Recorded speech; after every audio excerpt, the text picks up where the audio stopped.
How money affects our confidence, relationships and happiness. This video is the collaborative effort between Practical Wisdom and Downtown Success. And to see more videos from Downtown Success, please follow the link in this video's description. Let's face it, we live in a materialistic society, and as men we believe that living an expensive lifestyle and having more money will make us feel more confident, loved and happy. When we're born, our parents try to give us the best education so that we're capable enough to compete. After studies we work hard, put extra hours in to make money as much as we can to afford a certain lifestyle. But this belief that more money will make us confident, loved and happy is far from true. According to research conducted by Princeton University, that happiness and income are correlated, but only up to $75,000. The emotional well-being of a person rises as annual income increases up to about $75,000, but not further than that. This makes sense because people who make significantly less than $75,000 spend a lot of their time worrying about basic necessities like having enough food to eat and covering the rent. Money can pretty easily alleviate those kinds of stresses, so boosting one's income up to around $75,000 can help.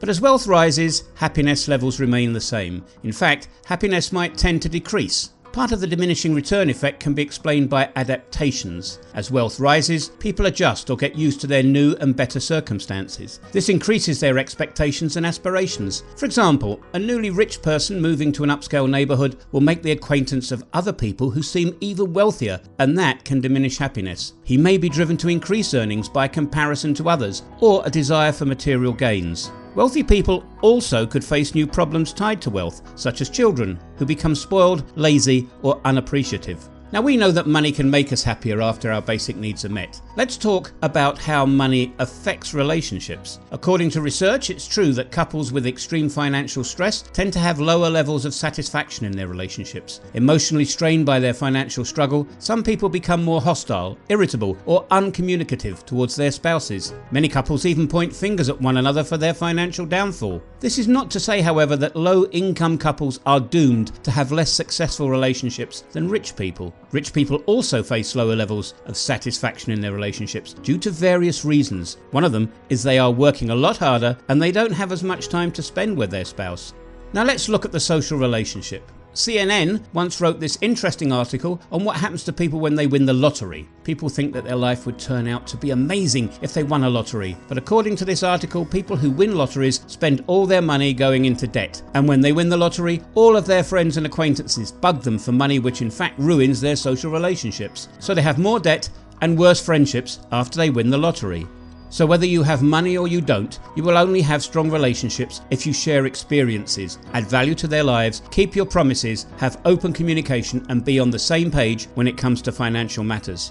Now let's look at how money can affect your confidence. Can money make a person more confident? In order to answer this question, we first need to examine the way self-confidence works. If you grew in a community that made you believe that tall men are more attractive to women than short men, then probably you will feel more confident if you're a tall man. Now here is the interesting part. If you were raised in an isolated tribe that taught you that short men are better than tall men, then you'll have less confidence if you are a tall man. It depends on your beliefs. It's the same thing with money. If you were raised to believe that money makes a person more worthy, then certainly you'll feel more confident if you had more money. Unfortunately, thanks to social media, the world has become like a small village that makes you think that money is everything and will start money shaming you if you don't have enough of it. This is why the majority of people right now believe that money makes a person more worthy, and as a result they'll feel more confident if they're able to get lots of money. The truth is, confidence has very little to do with money.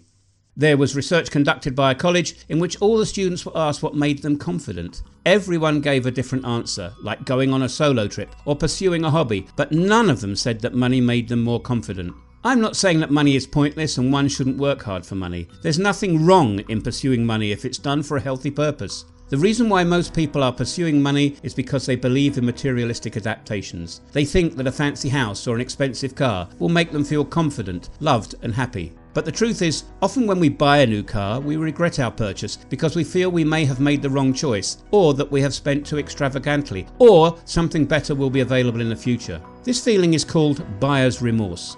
The reason for this is that when we buy objects, they're easily interchangeable with other objects. We get a brand new car, but there's a new model out within the next 6 months. Material things tend to eventually become outdated or broken. We get an initial boost in mood when we first buy them, but it quickly dies off. So the big question is how we allocate our money after our basic needs are met. One of the enemies of happiness is adaptation, says Dr. Thomas Gilovich, a psychology professor at Cornell University, who's been studying the question of money and happiness for over 2 decades. Gilovich and other researchers have found that experiences deliver more lasting happiness than things. The experience of taking your family on vacation will strengthen your family bond. The experience of starting your business or a solo mountain trekking will make you confident. And at the end of the day, happiness is always a collection of good memories, and no material possession will ever match the kind of memories you get from experiences. So the real purpose of money should be getting life experiences, because only experiences will make you feel confident, loved and happy, and will add value to your growth, just like we do on our channel Downtown Success. If you like this video, do subscribe to Practical Wisdom, and also don't forget to check our channel Downtown Success. The link is in the description.